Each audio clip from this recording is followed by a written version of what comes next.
अस्सलाम वालेकुम दोस्तों। आज हम सीखेंगे कि किस तरह से प्रोजेक्ट की डायरेक्टरीज काम करती हैं। What is a directory. VS code के अंदर आप एक एक्सपो का प्रोजेक्ट कैसे बनाते हैं और उस प्रोजेक्ट को रन कैसे करते हैं। तो कुछ बेसिक चीज़ें हैं जिसके ऊपर हमने बात करनी है। तो हमारे सामने टॉपिक मौजूद है। कुछ टूल्स हैं जो हम कमांड लाइन के अंदर यूज़ करते हैं, जैसे कि हमने CLI की बात करनी है कि एक CLI जो है वो कमांड लाइन के अंदर चलने वाली चीज़ है। PWD आपको ये बता देता है कि आप कमांड लाइन में इस वक्त कौन सी डायरेक्टरी के अंदर खड़े हैं। इसी तरह आपको CD उस डायरेक्टरी में चेंज करने या आने या जाने में मदद फराहम करता है। ऐसे ही आगे चल के हम लोग छोटे छोटे इश्यूज़ के ऊपर आज बात करेंगे कि किस तरह से हमने इसको काम करना है। चलें जी, हम सबसे पहले अपना VS कोड ओपन करते हैं। ठीक है, आप जब अपना VS कोड ओपन करते हैं तो आपको इस तरह से एक वेलकम स्क्रीन नज़र आती है। VS कोड के इंट्रो को थोड़ा सा देख लेते हैं कि व्हाट इज़ VS कोड। और VS कोड के अंदर हम लोगों ने देखा कि हमारे पास लेफ़्ट साइड के ऊपर एक्शन आइटम्स मौजूद हैं। हम इनको एक्शन मेन्यू भी कहते हैं, एक्शन बार भी कहते हैं। हमारी मेजरली सारी जो जर्नी होती है वो इनकी मदद से होती है। पर अगर हमने कोई विंडो यहाँ पर खोलनी है, उसके अंदर कोई एक्स्ट्रा काम करना है, इसको क्लोज़ करना है, प्रोजेक्ट को ऑन करना है, ऑफ़ करना है या कुछ भी करना है, तो उसके लिए हमारे पास VS कोड में ये ऊपर मेन्यू बार नज़र आती है हमें। इस ऊपर वाले को हम लोग मेन्यू बार बोलते हैं और नीचे वाले को हम लोग स्टेटस बार बोलते हैं। ये जो नीचे नज़र आ रहा है इसको हम स्टेटस बार बोलते हैं। इसको जो ऊपर ये नज़र आ रहे हैं फाइल एडिट मेन्यू, इनको हम लोग मेन्यू बार बोलते हैं। अक्सर हमने ये देखते हैं कि जब हम स्क्रीन छोटी करते हैं तो हमारी जो मेन्यू बार है उसमें थोड़ी सी तब्दीली आती है। लेट्स सी, अगर मेरे पास आती है, if I can replicate that, नहीं। अक्सर आप लोग देखेंगे कि आपके पास यूँ होगा कि यहाँ पर रन तक ऑप्शन नज़र आ रहे होंगे मेन्यू बार में, और यहाँ पर 3 डॉट मेन्यू के बने नज़र आ रहे होंगे। उन 3 डॉट पे क्लिक करेंगे तो आपको ये टर्मिनल और हेल्प नज़र आने लग जाएगा। ठीक है, अक्सर ये VS कोड के अंदर भी हमने देखा है स्टूडेंट्स के पास। फिर हमने ये जाना कि VS कोड जो है बाय डिफ़ॉल्ट जब ओपन करता है तो टर्मिनल के मेन्यू को अगर क्लिक करें, न्यू टर्मिनल पे आप जाएँ तो आपका एक टर्मिनल ओपन हो जाता है। ठीक है, ये आपने ओपन किया, आपका ये टर्मिनल ओपन हो गया। मेरे पास ये ZSH टाइप का टर्मिनल ओपन हुआ है। अगर आप विंडोज़ में हैं तो आपके पास पावर शेल टाइप का एक टर्मिनल ओपन होगा। अपने पावर शेल के अंदर, अपने टर्मिनल के अंदर आप आकर अपने Node.js का वर्जन चेक करेंगे तो आपको ये नोड का वर्जन बता देगा। अपने npm का वर्जन चेक करेंगे तो ये आपको npm का वर्जन बता देगा। आप npx का वर्जन चेक करेंगे, आपको npx का वर्जन बता देगा। सो इससे हमें पता चला कि टर्मिनल के अंदर हमारी सारी कमांड्स जो है वो किस तरह से काम करती हैं, हम यूज़ कर सकते हैं। हमारा टर्मिनल बाय डिफ़ॉल्ट इतना बड़ा नहीं खुलता लोगों का, इस तरह से इतना खुलता है, बट आप चाहें तो इसको अपनी मर्ज़ी से ड्रैग एंड ड्रॉप कर सकते हैं। ठीक है, आई will be using it at least on 70% of the screen. अच्छा जी, इसके बाद अब आपको यहाँ पर हमें पार्टीशंस के बारे में जाना है। मैंने जैसे बात की हुई नोट्स में, present working directory. Present working directory आप लिखेंगे तो ये बता देगा कि आप मौजूदा हालत में होम फोल्डर के अंदर RASH फोल्डर में खड़े हैं। अगर आप किसी दूसरे पार्टीशन में जाना चाहते हैं, फॉर एग्जांपल मैं जाना चाहता हूँ डॉक्यूमेंट्स के अंदर, सो मैंने यहाँ पर आकर लिखा डॉक्यूमेंट्स, तो मैं यहाँ कहाँ चला गया, CD डॉक्यूमेंट्स के अंदर। अब मैं अगर अपनी प्रेजेंट वर्किंग डायरेक्टरी करता हूँ तो आप देख सकते हैं कि मेरे पास प्रेजेंट वर्किंग डायरेक्टरी के अंदर ये ऑप्शन नज़र आ रहा है। ठीक है, प्रेजेंट वर्किंग डायरेक्टरी के अंदर ये अब ऐड हो गया कि मैं इस फोल्डर के अंदर चला गया हूँ। मैं इस फोल्डर से वापस इस RASH फोल्डर में वापस आना चाहता हूँ तो मैं इसे कहूँगा CD करके एक फ़ोल्डर बाहर आ जाओ, डबल डॉट। डबल डॉट का मतलब है कि जिस फोल्डर में खड़े हो उससे एक कदम पिछले फोल्डर में चले जाओ। जैसे मैंने ये किया, मैं वापस अपनी डायरेक्टरी RASH में चला गया। तो ये है CD और PWD।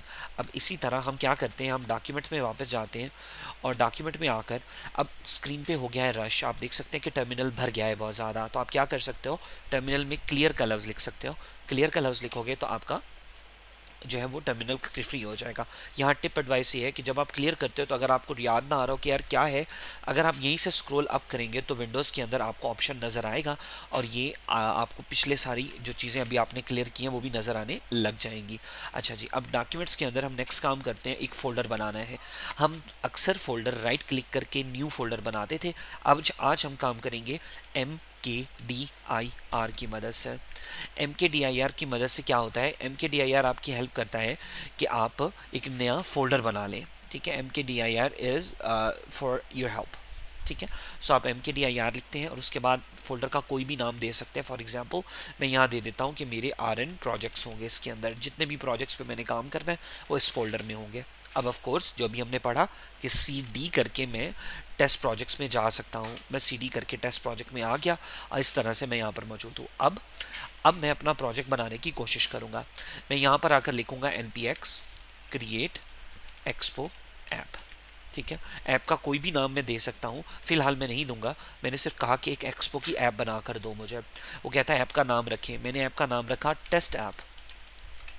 जैसे मैंने ये रखा, मेक श्योर किया कि मैं इंटरनेट से कनेक्ट हूँ, मैं इस वक्त वायर इंटरनेट से कनेक्ट हूँ। ठीक है, अगर मैं इंटरनेट से कनेक्ट होऊंगा तो I will be able to get this project ready. ठीक है, सो अगेन हम जिस तरह बात कर रहे हैं कि Node.js का इंस्टॉल होना बहुत ज़रूरी है, इसी तरह फिर आपके पास VS कोड का इंस्टॉल होना बहुत ज़रूरी है, और फिर VS कोड के अंदर ही आपने पावरशेल से मौजूदा टर्मिनल करना है। यहाँ पर एक छोटी सी प्रो टिप और दिया जाता है जब तक ये हो रहा है, आपको बार बार नया टर्मिनल इधर से ओपन ना करना पड़े। आप क्या कर सकते हैं, ये नीचे यहाँ पर बॉटम में स्टेटस बार में ये लेफ्ट साइड के ऊपर नो प्रॉब्लम्स, ये एरर्स वाला एरिया आ रहा है, अगर आप इस पर क्लिक करते हो डबल तो ये हाइड हो जाएगा। सिंगल क्लिक करके टर्मिनल पे क्लिक करते हो तो आपको आपका टर्मिनल दोबारा नज़र आ जाएगा। ये हमारा एक माउस बेस्ड शॉर्टकट है टर्मिनल को ऑन एंड ऑफ करने के लिए VS कोड में। इसके अलावा अगर आप शॉर्टकट देखना चाहते हैं तो जैसे ही आप माउस लेके टर्मिनल के ऊपर लाते हैं तो ये शॉर्टकट उसने खुद लिखा दिखा दिया है कि टर्मिनल का टूल टिप आ रही है ऊपर, कह रहा है कि कंट्रोल के ऊपर हाथ रख के एस्केप के नीचे की होती है टिल्डा, वो दबाएंगे तो आपका टर्मिनल हाइड एंड सीक करेगा। ये देखिएगा, मैंने टर्मिनल कंट्रोल पे हाथ रखा और ये मैंने दबाया, टर्मिनल हाइड हो गया, फिर मैंने टिल्डा दबाया कंट्रोल पे हाथ रखते हुए तो टर्मिनल वापस आ गया। देख रहे हैं, so that's how you do it.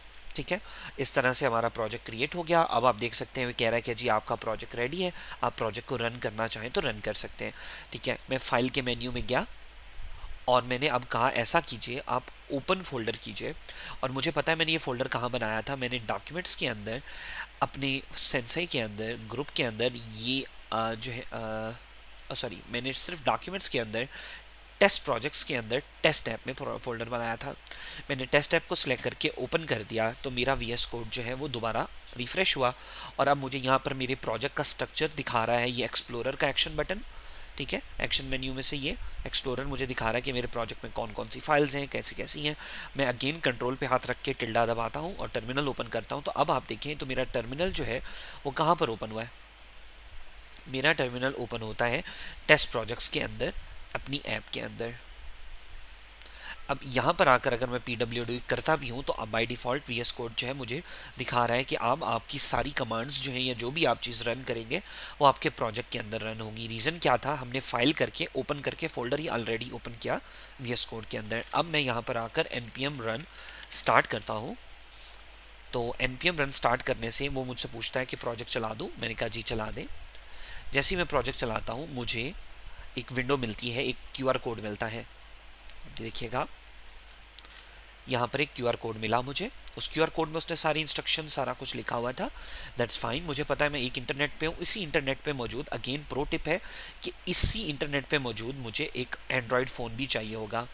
मैंने एक एंड्रॉयड फ़ोन लिया और अपने स्क्रीन पर ले आया। एंड्रॉयड फ़ोन को मैंने यहाँ पर ओपन किया और मैंने कहा एंड्रॉयड फ़ोन के अंदर प्ले स्टोर से एक ऐप डाउनलोड कीजिए जिसका नाम क्या है, एक्सपो गो। मैंने एक्सपो गो नामी ऐप को डाउनलोड किया। एक्सपो गो को डाउनलोड करने के बाद जब मैंने ऑन किया तो कोई लॉगिन कुछ करने की ज़रूरत नहीं थी, स्कैन QR कोड का ऑप्शन मौजूद था। मैंने जैसे ही स्कैन QR कोड पे क्लिक किया मेरे पास ही आया और मैंने QR कोड को स्कैन किया। जैसे मैं QR कोड को स्कैन करता हूँ मेरे पास ऐप की लोडिंग शुरू हो जाती है, आप देख सकते हैं। और यहाँ पर टर्मिनल को स्क्रॉल करके मैं देख सकता हूँ कि 82% मेरी ऐप लोड हो चुकी है। सो प्रो टिप क्या थी, वही सेम इंटरनेट कनेक्ट होना चाहिए आपके पास जो आपका मोबाइल पे कनेक्टेड है, लैपटॉप पे कनेक्टेड है, वही आपने इधर कनेक्ट करना है, इट विल वर्क। ठीक है, so that's how you do it. ठीक है, अब ये हमारी ऐप आपके सामने यहाँ ऑन हो जाएगी। ये कह रहा है बंडल कंप्लीट हो गया, 100% बंडल हो गया है, तब यहाँ पर हमें आउटपुट नज़र आ जाएगी। ये आप देख सकते हैं हमारी आउटपुट रेडी है। अब हम थोड़ा सा एक टर्मिनल को हाइड करते हैं कंट्रोल टिल्ला दबा के, एक्सप्लोरर में जाते हैं, ऐप जेस पे क्लिक करते हैं और यहाँ हम कुछ भी चेंज करेंगे हमें फ़ौरन चेंज रिफ्लेक्ट होगी। फॉर एग्जांपल मैं बैकग्राउंड टेक्स्ट को चेंज करके ऑरेंज करता हूँ और सेव करता हूँ एंड वाला यू कैन सी दैट कि ये चेंज हुआ। इसी तरह मैं टेक्स्ट को चेंज करता हूँ और यहाँ कहता हूँ हाय फ्रेंड्स, चेंज किया तो इट सेज हाय फ्रेंड्स। सो हमें नज़र आ रहा है कि हम कोड कर रहे हैं और हमारी चेंज हो रही है। आज के लिए इतना काफ़ी था। काइंडली इस वीडियो को रिपीट करके अपने टॉपिक देखें एंड सब्सक्राइब। Thank you.